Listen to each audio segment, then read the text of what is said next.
This is something that is recognized not only nationwide but worldwide, and the footprint that it started on with community leaders who had a vision into what it's grown into. And two women with great hearts are Eleanor Donnell and Susan Kennedy.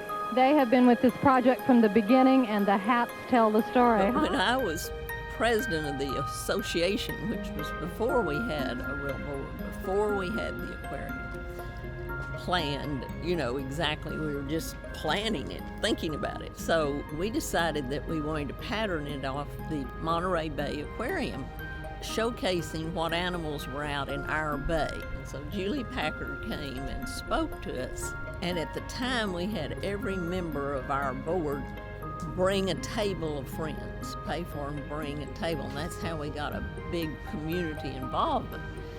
So I had Hayden Head sitting next to me, who was very influential in Corpus at the time. He said, Eleanor, I really think this is going to go now. When you look at the Texas State Aquarium now, it's hard to believe that construction began here just a little more than 2 years ago. The aquarium is the result of a dream that began more than 20 years ago with a group called the Gulf Coast Botanical and Zoological Society. Tom Schmidt and the leadership of the aquarium has been just phenomenal. He is a world-class administrator, and he's taken us to a world-class level. To be able to undertake a $50 million expansion is just phenomenal in a community this size. But when we made the decision to do that, we did it with full confidence that this aquarium is so beloved, so cherished, so respected, and such a critical part of the economy of this region that we could do it with confidence. And that's a very, very impressive metric. First time I came was for my job interview, and that was in a construction trailer right outside where the marsh is now. When I was given a tour of the aquarium, there was no ceiling, half the walls weren't done, so I got to see everything that most people don't see, the inner workings, and it was quite a sight. The Texas State Aquarium is it's a crown jewel in Corpus Christi. It's no doubt a draw that we greatly appreciate. Brings folks from all around Texas for sure, Mexico, outside of the borderlines of Texas. So the economic impact, I see it as a tremendous value for this area. The aquarium was a little bit different when I joined. I came here in 1996, and it was quite a bit smaller. It was largely the Gulf of Mexico exhibit building. We had just started looking at developing some exhibits in our Conservation Cove Pavilion. So the average length of stay was around an hour, and it's certainly grown a little bit since then. I think that we've had so many children through here, and then we have our dollar days, and people get to come for $1 that can't afford to come any other time. And there's like 4,000 people go through here in one day, and it's to see the fish and to see what happens here and see what happens in our Gulf. I think the Texas State Aquarium, what the aquarium means to me and my family, is certainly just the community. I think the education and the conservation and the rehabilitation that we do here. And I think that that's really paramount in terms of any kind of community. And I think that really, truly, the Texas State Aquarium really, truly fosters a wonderful way of life here in Corpus Christi. When I first got involved in this, Tom Schmidt and I sat down and over a cup of coffee, and he said, "What do you think about the aquarium and so forth?" And I said, Tom, I would like to see in the future that if knowledgeable people in this profession were asked to list the top 5 aquariums in North America, that we would feel comfortable that the Texas State Aquarium would be on that list. During our amazing times that obviously we have so many of here at the aquarium, and even some of our difficult times, the local community as well as the greater zoo and aquarium community has come together to support us so much.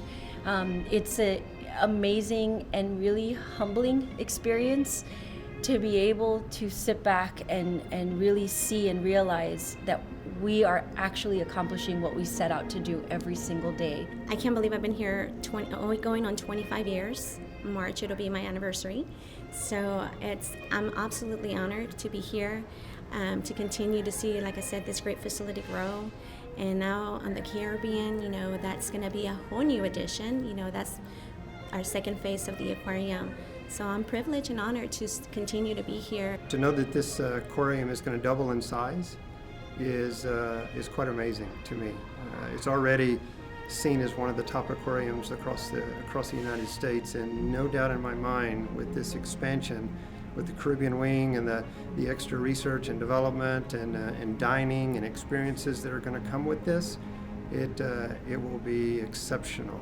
Caribbean wing is certainly our biggest project that we're focused on right now. Construction is about a third the way complete. The capital campaign is a little over 80% complete, so both of those will wrap up by the spring of 2017. But we're already looking beyond the Caribbean wing. And earlier this year, our Board of Trustees and staff began a strategic planning process that will finish up by the end of this year. And that's going to chart our course over the next 5 to 7 years. So we're not stopping with the Caribbean wing. We've got a lot of plans coming up after that. We first opened, Fulton gave us all a t-shirt that said, "I helped build a dream." Now, with Dolphin Bay and the Caribbean wing about to open, that dream is about to become a reality. No one ever dreamed it would be nearly as grand as this. Want to help the Texas State Aquarium? I think you should. Catch the spirit of the sea.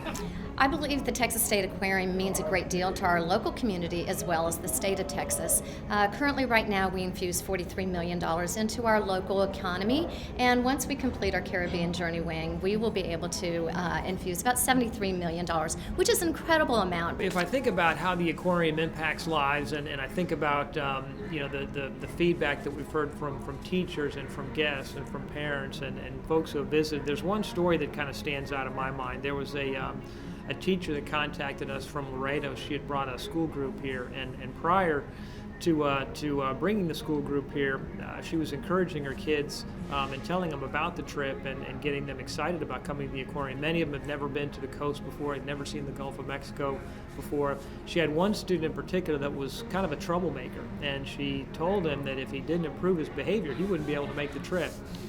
Sure enough, she saw a noticeable improvement in his behavior in the weeks preceding the exhibit.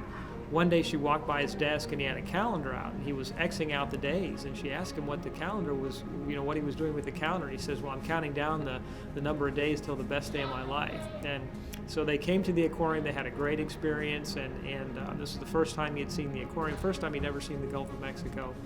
And several weeks later, the teacher walked by his desk again, and he had a calendar out, and he was Xing the dates out again. And when she asked him, he said, "I'm counting down the days so I can bring my family back so they can have the best day ever." So I think things like that really show the impact that we have on folks that we probably don't even realize around the country. There is going to be something that's going to wow them once they come into the aquarium. And as soon as they visit this beautiful attraction, they're going to immediately become an ambassador to bring more in to experience this wonderful attraction and all that it has to offer.